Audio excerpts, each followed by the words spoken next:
주님의 평화가 여러분 가운데 가득하시기를 축복합니다.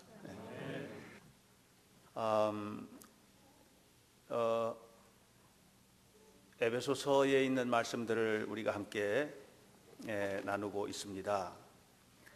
에베소서는 바울 서신의 꽃 또는 면류관이라고 불리우는 그런 책이다 하는 그런 말씀을 지난주에 드렸죠. 에베소서를 통해서 사도 바울이 우리에게 정말 원하는 거 세 가지 있다는 말씀을 드렸습니다. 하나는 어떻게 하면 교회가 하나님 기뻐하시는 교회로서 세워질 수 있을 것인가 하는 것이고, 또 하나는 어떻게 하면 성도가 믿음에 굳게 서서 하나님 나라를 아름답게 세워가는 성도가 될 수 있을 것인가 하는 것이고, 또 하나는 그것을 통해서 우리 모두가 어떻게 하면 풍요를 누리며 살 것인가에 관한 부분이라고 말씀을 드렸습니다. 사실 에베소서를 쭉 이렇게 다시 한번 꼼꼼히 살펴 읽으면서 하나님께서 사도 바울을 통해서 우리에게 주셨던 이 말씀들, 많은 말씀들이 있는데 이렇게 놀랍게 깊고 또 우리를 사랑하시는 하나님의 구체적인 사랑이 표현된 말씀이 있구나 하는 그런 생각을 다시 한번 하게 됐어요. 사도 바울이 기록한 성경이 모두 13권이 있는데요. 그 13권의 성경 가운데서 그 수신자가 사람인 경우가 4권 있습니다. 디모데전서, 디모데후서, 디도서, 빌레몬서. 이것은 이제 사람에게 보낸 것이고요. 나머지 9권은 그 수신자가 교회예요. 에베소에 있는 교회에게 에베소서를 기록을 했어요. 고린도에 있는 교회에게 고린도서를 썼고요. 또 빌립보에 있는 교회에게 빌립보서를 쓴 겁니다. 그러니까 이 사도 바울의 서신의 수신자가 교회라고 하는 거예요. 근데 이 교회가 우리가 생각하고 있는 교회하고 바울이 말하는 교회하고 조금 달라요. 우리가 교회라고 말을 하면 얼른 뭘 떠올리느냐 하면 건물 떠올리시죠? 현대교회 그러면 이 건물 떠올리시잖아요. 이천중앙교회 그러면 건물이 떠오르죠.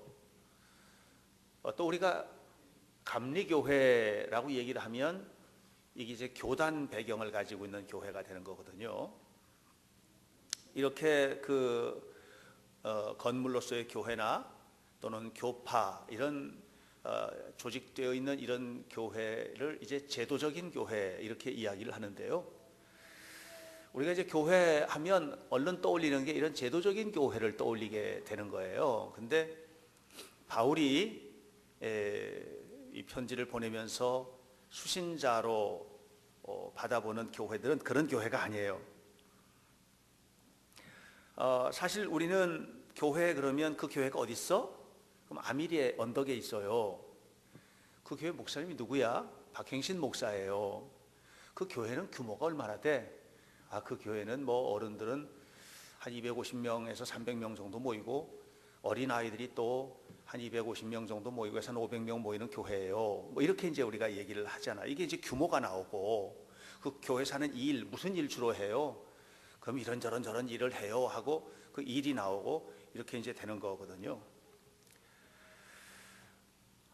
그래서 사람들이 교회를 평가를 내릴 때는 뭘 가지고 평가를 내리냐면 그 교회가 어디 있냐, 얼마나 규모가 크냐, 목사가 누구냐, 무슨 일을 하느냐 이렇게 이제 평가를 내리게 돼요.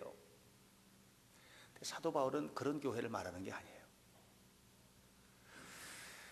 사도 바울이 말하는 교회는 그리스도의 몸으로서의 교회.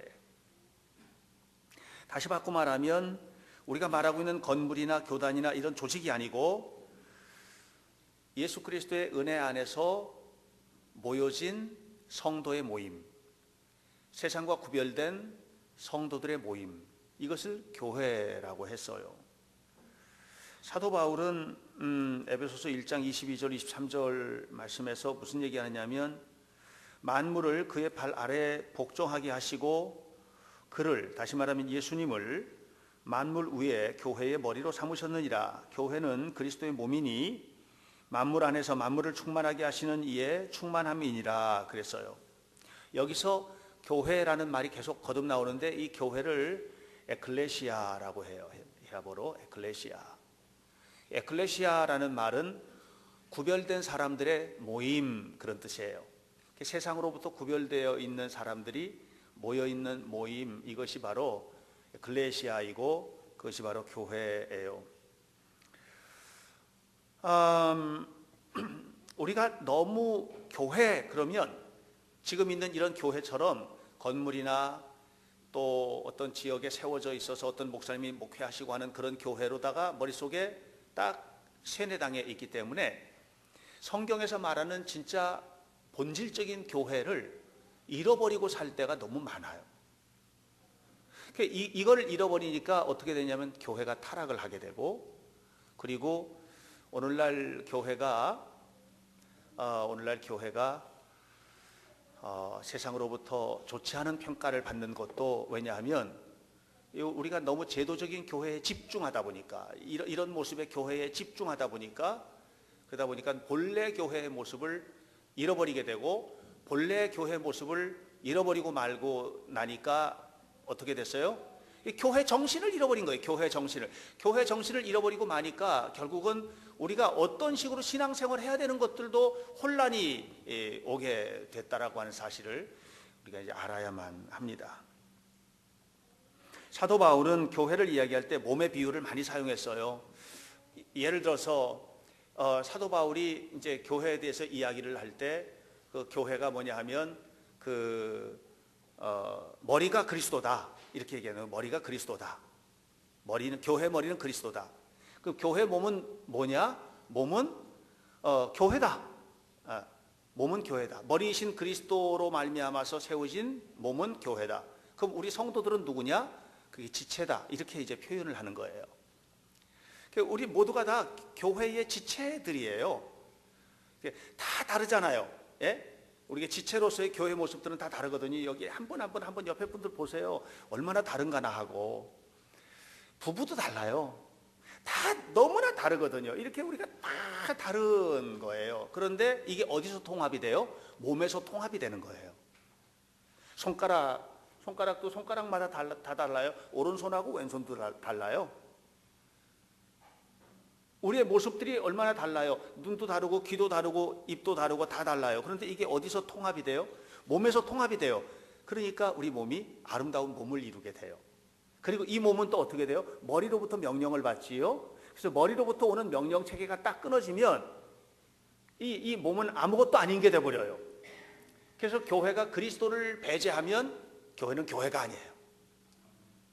또 동시에 오늘 우리 모두가 다 한 사람 한 사람이 모두 독특한, 아주 매우 독특하고 매우 아름다운 개인성, 이 독특성을 다 가지고 있지만 이것이 교회 안에서 하나의 공동체가 되지 않으면 다 헛것이에요. 그래서 예수님을 머리로 몸인 교회와 함께 지체들인 성도들이 함께 신앙생활하는 공동체가 바로 교회다. 바울은 그렇게 얘기를 합니다. 오늘 성경 본문은 이런 교회가 우리 모든 공동체로서 하나님 앞에 해야 될 첫 번째 많은 일들 가운데 아주 중요한 사명이 뭐냐 하는 얘기를 하면서 찬송에 관한 이야기를 하고 있어요. 3절을 한번 보면 찬송하리로다 하나님 곧 우리 주 예수 그리스도의 아버지께서 그리스도 안에서 하늘에 속한 모든 신령한 복을 우리에게 주시되, 이렇게 얘기했어요. 야, 우리가 하나님에게 부름을 받았다. 우리는 모두 교회야. 이 교회로서 우리가 해야 될 일은 뭘까 생각해 보니까 제일 먼저 중요한 게 뭐냐면은 하나님의 이름을 찬송하는 거예요. 교회는요, 부름받은 그날부터 주님 재림하시는 그날까지 뭐 해야 되느냐? 하나님의 이름을 찬송하는 일을 하는 거예요. 성도는 뭐 하는 사람이냐 하면 부름받은 그날부터 우리의 호흡이 끝나는 그날까지 끊임없이 하나님의 이름을 따라서 찬송하는 거예요. 그게 우리 교회의 사명인 거예요. 왜 찬송해야 될까? 몇 가지 우리가 함께 좀 살펴보고 싶어요. 첫 번째, 찬송하는 이유는요, 너무 고마워서예요. 감사하기 때문이에요. 진정한 찬송은 뭐냐 하면, 찬송이라고 하는 것을 오해하면 안 돼. 찬송은요, 너무 좋아서 부르는 노래가 이거 아니에요. 우리가 이제 보통 노래를 부를 때 즐거우니까 노래를 부르잖아요. 예? 우리 조금 전에도 참 즐거운 노래를 하고 찬양했잖아요. 이게 즐거워서 노래를 부르는 거거든요. 그런데 찬송은 그게 아니에요. 찬송은 하나님의 이름을 높여드리는 행위예요. 그러니까 이건 즐겁고 안 즐겁고가 상관이 없어요. 찬송은 뭐냐 하면, 즐겁든 안 즐겁든, 고통 속에 있든 아니면 괴로움 속에 있든 형통한 길에 있든 어떤 자리에 있든 간에 내 마음속에서 이 내 삶의 환경들에 대한 감사가 하나님을 향해서 고백될 때 나오는 행위가 뭐냐면 찬송이에요. 그리고 이 찬송은 하나님께서 우리에게 값없이 베풀어 주시는 은혜와 구원, 하나님께서 내게 값없이 은혜를, 너무 큰 은혜를 주셨어, 그것을 생각하게 되면 찬송이 나오게 되는 거예요. 그러니까 은혜 받지 못한 사람은 찬송이 없어요. 내 입에서 찬송이 사라졌다? 그러면 은혜가 사라진 거예요. 하나님의 은혜가 끝장난 거예요. 내 삶에서 찬양이 없어졌다? 그럼 뭐예요? 내가 지금 은혜의 상태가 아니라는 거예요. 사랑하는 여러분, 결국 우리가 하나님의 은혜 속에서 산다고 하는 것에 대한 표현이 찬송이에요. 그러니까 찬송을 하고 산다는 것은 늘 하나님과 동행하고 있다고 하는 것을 말해주는 겁니다. 진정한 감사는 물질적인 것에 한정되어 있지는 않습니다. 물론 우리가 물질적으로 여유가 생기고 풍요롭고 이렇게 되면 감사하지요. 예? 너무 고맙지 않겠습니까? 그래서 감사합니다 하고 하는 건 당연한 일이에요. 우리 아이들 잘 되고 좋은 대학 들어가고 또 하는 사업 잘 되고 건강하고 그러면 하나님 감사합니다, 이렇게 하는 건 당연한 일이라고 생각해요. 그러나 찬송은 꼭 거기에 한정되어 있지는 않다는 거예요. 찬송은 영적인 행위이기 때문에 그래요. 찬송은 물질적인 삶 속에, 이 물질적인 세계 속에서 나오는 것이 아니고, 찬송은 영의 은혜의 뿌리를 내리고 영적으로 하나님을 만난 자들이 영의 하나님을 향해서 노래하는 것이 찬송이기 때문에 그래요. 이 찬송은 랄랄랄랄라 하고 이렇게 곡조를 붙여서만 하는 게 찬송이 아니에요. 감사합니다 하나님 하고 말하는 것도 찬송이에요. 그러니까 우리의 모든 찬양의 행위는 뭐예요? 영적인 신앙 고백이라는 사실을 아셔야만 합니다. 그렇기 때문에 어떤 사람은 물질적으로는 너무 힘든데 찬양을 하거든요. 찬양을 한단 말이에요. 어떤 사람은 자식을 잃었는데 찬양을 하거든요. 예. 그렇게 고백을 하는 거예요. 고백을. 그러니까 우리의 삶에 있어서 어떤 환경 속에 있든지 내 안에 하나님께서 베풀어 주시는 은혜 때문에 고마운 마음을 가지고 있을 때 그 속에서 고백되는 것이 찬송임을 여러분들은 아셔야만 합니다. 하나님은 가끔 우리에게 뭘 주시는데, 우리는 이제 이 배고픈 인생을 살고 있거든요. 그건 단순히 그냥 뭘 먹고 싶어서 배고프다는 차원이 아니고 삶의 목마름들이 많아요. 예? 우리가 채워져야 될 것들이 많아요. 그래서 배고프단 말이에요. 그래서 하나님 빵을 주세요 하고 구하는 거예요. 근데 하나님이 빵을 안 주고 돌멩이를 던져주실 때가 있다. 돌멩이를. 그럼 돌멩이를 던져주셨을 때 그 돌멩이를 대하는 우리들의 태도는 두 가지라고 생각을 해요. 하나는 빵을 달라는데 웬 돌멩이야 하고 돌멩이를 걷어차는 거예요. 그러면은 어떤 결과가 오느냐? 발가락이 부러져요. 예. 어쩔 수가 없어요. 돌멩이를 걷어차면 발가락이 부러져요. 여기에 혹시라도 의심이 생기시는 분은 우리 교회 앞에 가면 바위돌들이 많으니까 한번 힘껏 걷어차 보세요. 어떤 현상이 오나? 발가락이 부러지는 거예요. 근데 어떤 사람은 그 돌멩이를 갖다 놓고 뭐냐면 좋은 집을 짓는 주춧돌을 삼는단 말이에요. 이게 은혜 받은 사람의 태도예요. 그러니까 여러분, 우리가 어떤 사건이 내가 원하는 것이 아닌 어떤 사건이 이루어졌을 때 그 사건에 대해서 감사함으로 받느냐 아니냐 하는 것에 따라서 그 이후의 삶이 전혀 다르게 된다는 사실을 여러분들이 아셔야만 합니다. 그래서 찬송은 감사하는 사람들에게 고백되는 아름다운 신앙 고백임을 여러분들이 기억하시기를 주님 이름으로 간절히 축원합니다. 두 번째로 우리가 찬송을 하는데 찬송을 하는 이유는 뭐냐 하면 하나님의 구원, 하나님의 사랑이 너무나 깊다는 것을 깨달았을 때 우리는 찬송하게 됩니다. 하나님의 구원 때문이에요. 저는 1979년 어느 날 은혜를 받았어요. 그 전에는 제가 하나님을 구체적으로 만난 적이 없어요.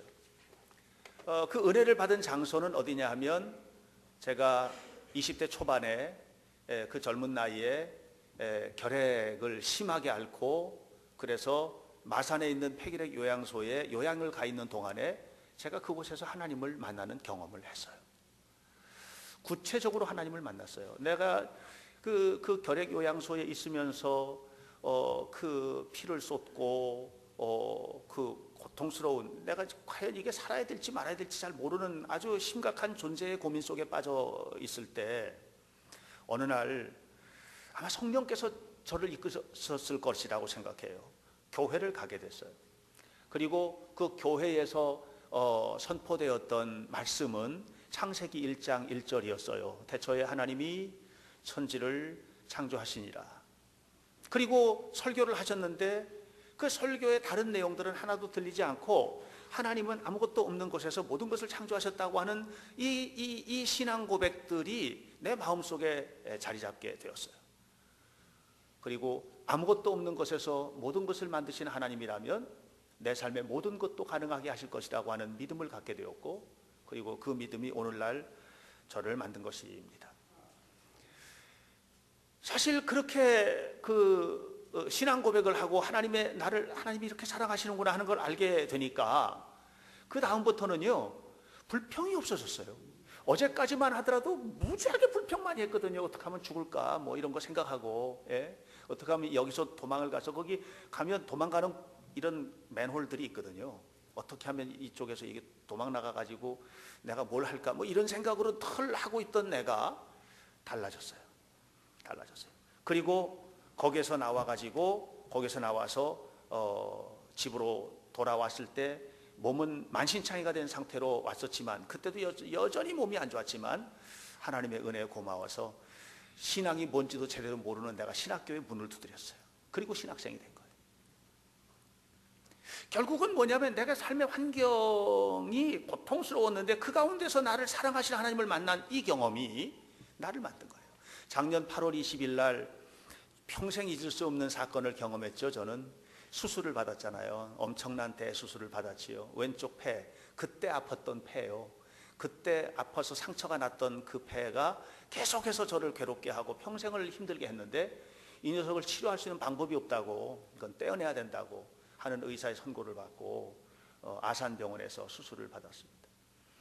수술 받고 났을 때, 수술을 받을 때 사람들이 다 그랬거든요. 하나도 끄떡없다고, 전혀 아프지도 않다고. 왜냐하면 마취다 하고 끝나고 난 다음에도 마약 주사 이렇게 주는데 그거 하면은 전혀 아픈 걸 모른다고. 그래서 그 거짓말을 진짜로 믿고 저는 정말로 안 아플 줄 알고 담대한 마음으로 수술을 받고 중환자실에서 깨났는데 그 사람들 얼굴이 하나하나 떠오르면서 이런 나강도 같은 거짓말쟁이들, 세상에 너무너무 아파서 견딜 수가 없는 정도로 아프고요. 그래서 소리를 지르면 간호사가 와가지고 마약 주사 놔주고 또 놔주는데도 안 낫는 거예요. 아픈 게 안 없어지는 거예요. 그 엄청난 고통을 겪는 거예요. 근데 갑자기 주님의 음성을 들었어요. 내가 그만큼 너를 사랑한다 하는 음성을 들었어요. 깨달았어요. 의사는 나를 안 아프게 하려고 마취제 주사 놓고 수술하고 평생 건강하게 살려고 쓸데없는 것 떼어내고 또 아플까봐 마약 주사도 놓고 와서 주물러 주고 약 주고 이렇게 해도 내가 너무 죽겠는데 예수님은 그냥 통째로 못 박히시고 통째로 가시면류관 쓰시고 죽으라고 옆구리에 창을 찌르시고 얼마나 아팠을까? 얼마나 아팠을까? 여러분 손 정도 이렇게 싹 빈 거 이런 거 가지고는 여러분 이해가 안 되시는 거예요. 그거 이해하시려면 저처럼 갈비뼈를 드러내고 수술 한번 받아보셔야 돼요. 그 고통 속에서 주님이 내가 그만큼 너를 사랑한다는 말씀을 들었을 때 그때 제 마음속에서 은혜가 왔어요. 그래서 너무 아픈데도 감사한 거예요. 하나님의 구원, 십자가에서 구원하셨던 그 구원의 사건, 하나님의 사랑, 이것을 알 때 우리가 찬송할 수 있는 거예요. 찬송할 수 있는 거예요. 바울과 실라가 복음 전하다가 빌립보 감옥에 갇혔지요. 매 맞고 양손과 양쪽 발에 착고를 채우고, 그리고 빌립보 감옥에 갇혔을 때 그들이 했던 일이 뭐예요? 찬송했어요. 좋아서 찬송했을까요? 아니에요. 하나님의 구원의 은혜가 너무 감사해서 찬송을 한 거예요. 벤자민 시몰크라고 하는 헝가리 목사님이 계셔요. 이분은 신교도예요. 신교도는 개신교회, 구교도는 가톨릭교회, 뭐 이렇게 우리가 말을 하는데, 신교도 목사가 열심히 목회를 했어요. 그런데 어느 날 밖에 나갔다 오니까 집에 불이 났어요. 구교도들이 와가지고 집에 불을 지른 거예요. 활활 타올라요. 그 안에 애들이 있거든요. 건져낼 수가 없는 거예요. 아이들이 다 죽었어요. 그 문 앞에 서가지고 얼마나 억장이 무너집니까? 그 고통스러운 현장에 서서 그가 했던 노래가 뭔 줄 아세요? 내 주여 뜻대로 행하시옵소서. 살든지 죽든지 뜻대로 하소서. 바로 그 찬양을 불렀어요. 찬송은 은혜 받은 사람만 부를 수 있는 축복이에요. 찬송은 예수님의 구원의 은혜를 깊이 허락받은 사람들에게 주시는 선물이에요. 찬송은 기도하는 사람의 입에 담아주시는 은혜예요. 찬송은 말씀에 깊이 들어가서 하나님의 말씀을 깨닫고 그 말씀 속에 담겨있는 하나님의 사랑을 온몸으로 느끼는 사람들이 하나님을 향해서 부르는 노래가 찬송인 겁니다. 그러므로 여러분, 찬송은 신앙의 성숙을 가르쳐주는 표현 양식이에요. 찬송이 사라지면 믿음이 사라진 거예요. 찬송이 사라지면 은혜가 사라진 거예요. 찬송이 사라지면 내 마음속에 예수님이 사라진 거예요. 어떤 경우에든지 찬송하며 주님 앞에 나아가는 우리 현대교회 성도들이 되시기를 주의 이름으로 축원합니다. 마지막으로 오늘 3절은 이렇게 말합니다. 찬송은 뭐냐? 찬송은 하늘의 신령한 복을 받은 사람들이 부르는 노래라는 거예요. 하늘의 신령한 복을 받은 사람들이 부르는 노래. 신령한 복은 세상의 복이 아니에요. 신령한 복은 인간의 욕심과 욕망을 채우는 그런 것이 아니에요. 성경에 의하면 신령한 복은 그리스도께서 주신 복이에요. 하늘에 속한 것이에요. 구원받은 성도들이 느끼는 은혜예요. 이게 신령한 복이에요. 그래서 신령한 복을 받은 사람들은 하늘을 아는 사람들이에요. 신령한 복을 받은 사람들은 내가 죽어도 천국 갈 것을 확실히 믿는 사람들이에요. 이 땅에서 살면서도 하나님의 뜻대로 살아가는 그런 삶을 살아가는 사람들이 바로 신령한 복을 누리는 사람들이에요. 자, 한국교회가 시급히 해결해야 될 문제 가운데 하나가 복에 대한 개념의 변화를 가져와야 된다는 생각을 하고 있습니다. 여러분, 우리는 복 그러면 뭡니까? 잘 먹고 잘 입고 잘 살고 돈 많이 벌고 좋은 집에 살고 뭐 이런 것들이죠. 사실 저는 우리 현대교회 성도들 위해서 기도할 때 그런 기도합니다. 우리 교회 성도들 다 잘되고 다 복되고 다 은혜롭고 다 형통하고 그랬으면 좋겠다. 다 건강하고 그랬으면 좋겠다. 건강 때문에 너무 깊은 어려움을 겪는 이들이 있거든요. 경제적으로 너무 힘든 분들도 계시거든요. 그래서 좀 잘 되었으면 좋겠다는 생각을 합니다. 그러나 성경에서 말하는 복은 그런 세상적인 것만을 말하는 것이 아니에요. 그것을 뛰어넘는 은혜가 있어요. 복이 있어요. 그것이 바로 신령한 복이에요. 시편 1편에서 보면 이런 말씀을 했어요. 여호와의 말씀을 주야로 묵상하는 자가 복 있는 사람이다 그랬어요. 하나님의 말씀을 늘 묵상하는 사람. 시편 32편에서는 죄 사함을 얻고 허물을 용서받은 사람, 죄를 용서받은 것이 복이다 그랬어요. 그런 사람이 복이 있다는 거예요. 마태복음 5장에서 뭐라고 했어요? 가난한 사람이 복이 있다는 거예요. 애통한 사람이 복이 있다는 거예요. 의에 줄이고 목마른 사람이 복이 있다는 거예요. 우리가 흔히 생각하는 복, 다시 말하면 세상에서 형통하는 것과는 다른 얘기를 하고 있어요. 저는 우리 교회 성도들이 모두 다 정말 큰 복을 받고 살아가는 그런 성도들이 되었으면 정말 좋겠어요. 그러나 그 복의 아주 기초적인 것은 뭐냐 하면 이 복은 세상과 함께 다 끝난다는 거예요. 이 복이 진정한 복이 되려면, 세상에서 누리고 있는 복이 진정한 복이 되려면 그보다 더 원초적인 복을 받아야 된다는 거예요. 그것은 뭐냐면 하나님의 은혜 안에서 받는 하늘에 속한 복이에요. 하늘에 속한 복. 이 복을 받아야 해요. 이 복을 받아야 우리의 모든 나쁜 시도들이 사라지게 되고 우리의 삶 속에 하나님의 영광이 드러나는 삶을 살게 되는 것입니다. 하늘에 속한 복은 두 가지라고 말할 수 있어요. 하나는 구원의 은혜입니다. 그리스도 안에 있는 구원, 이것이 하늘에 속한 복입니다. 또 하나의 복이 있습니다. 그것은 뭐냐면 내게 주어진 것을 주어진 그대로 감사하는 복이에요. 이것이 하늘에 속한 복이에요. 내게 주어진 것에 대해서 감사하셔야 돼요. 사람은 누구나 다 다르잖아요. 어떤 사람은 더 잘 사는 사람도 있죠, 그죠? 어떤 사람은 그렇지 못한 사람도 있잖아요. 예? 어떤 사람은 큰 집에 살기도 하죠. 어떤 사람은 작은 집에 살잖아요. 어떤 집 아이는 보면 대학도 잘 가고, 예? 수경이처럼 바이올린도 잘하고 이런 거 있는가 하면 어떤 사람은 또 그렇지 못한 경우들도 있잖아요. 다 다르잖아요. 복이라는 건 뭐냐면 내게 주어진 것들, 그것에 대해서 불평하지 않는 거예요. 내게 주어진 여건들. 그래서 찬송에 뭐라 그랬어요? 궁궐이든 초막이든 내 주 예수 모신 곳이 그 어디나 어디? 하늘나라. 이게 복이에요. 이걸 느끼는 게 복이에요. 여러분들이 그렇게 되어야 해요. 그러면 가난한 것도 복이다라고 받을 수 있어요. 어렵고 힘든 문제도 복이다라고 받을 수 있어요. 저는 은혜 받은 다음에 내게 있는 병이 내게 복이다라 생각했어요. 내가 수술을 받고 났는데 너무 지금도 아픈데, 그런데 이런 삶의 환경 속에 있는 것들도 저는 복이다라고 느껴지는 거예요. 복이에요. 어떤 사람들은 그게 왜 복이냐라고 말할지 모르지만 너무 복된 걸요. 너무 감사한 일이에요.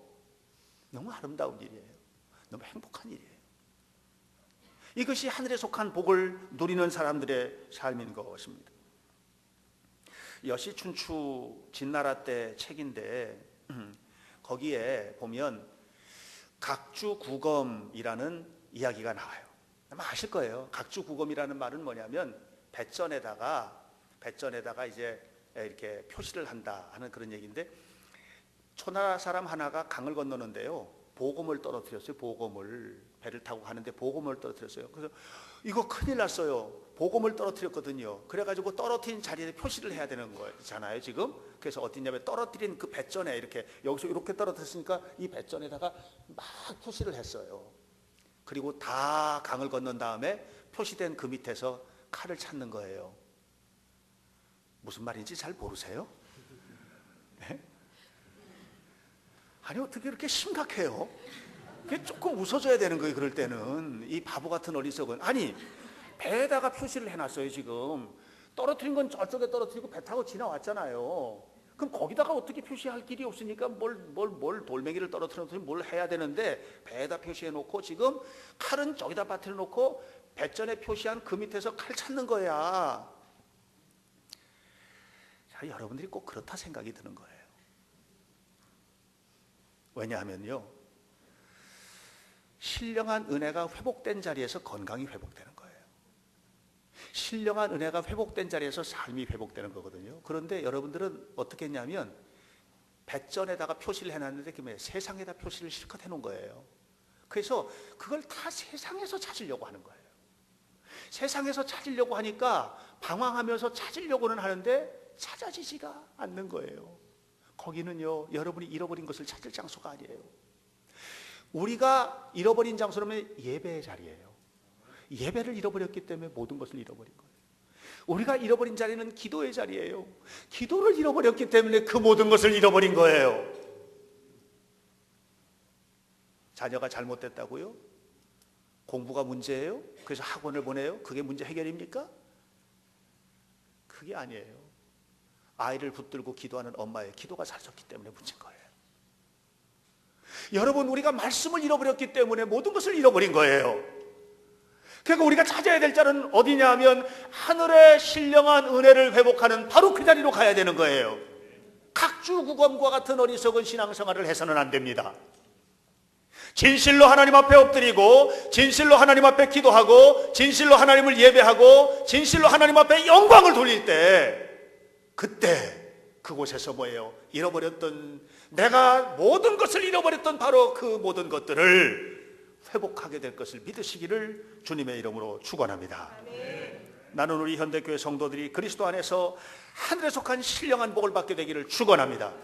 하늘에 속한 신령한 복을 끌고 내려와서 세상에 사시기를 주의 이름으로 축원합니다. 그래서 세상에서도 여러분 복을 받아 누리는 건강한 그리스도인들이 되시기를 주님의 이름으로 축원합니다. 하는 일마다 형통하게 되시기를 주의 이름으로 축원합니다. 여러분의 모든 것들이 다 하나님의 은혜 속에 잡혀지기를 주의 이름으로 축원합니다. 이것을 하기 위해서 여러분 우리가 회복해야 될 것이 있어요. 그것은 바로 교회로서 당연히 해야 할 하나님을 찬양하는 일이에요. 여러분의 삶의 모든 순간마다 하나님의 이름을 찬양하십시오. 하나님의 이름을 높이십시오. 호흡이 끊어지는 그날까지, 교회가 이곳에서 다 사라지고 주님 재림하시는 그날까지 교회는 끊임없이 해야 될 한 가지 일, 하나님을 찬양하는 일이에요. 하나님을 찬양하다가, 찬양하고 또 찬양하다가 모든 것이 회복되는 은혜를 허락받게 되시기를 주님의 이름으로 간절히 축원합니다. 기도하겠습니다. 거룩하신 여호와 하나님, 감사합니다. 하나님의 영광, 거룩하신 하나님의 영광을 드러내는 은혜로운 자녀들로 우리가 살 수 있도록 도와주시기를 원하며 주의 이름을 찬양합니다. 하나님께서 함께 하시고 하나님께서 역사하시고 하나님께서 은혜를 베풀어 주셔서 승리하는 삶을 살 수 있도록 우리를 붙잡아 주시고 이끌어 주시기를 간절히 원하며 주의 이름을 찬송합니다. 아버지 하나님이 우리 현대교회 성도들 하루하루 살아가는 모든 날 동안 주의 이름을 높이 찬양하는 성도들이 되게 하시고, 하나님 찬양과 더불어서 우리가 잃어버렸던 모든 것들을 회복하고 되찾아오는 은혜로운 성도들이 되도록 인도해 주옵소서. 주 예수 그리스도의 이름으로 기도하옵나이다. 아멘.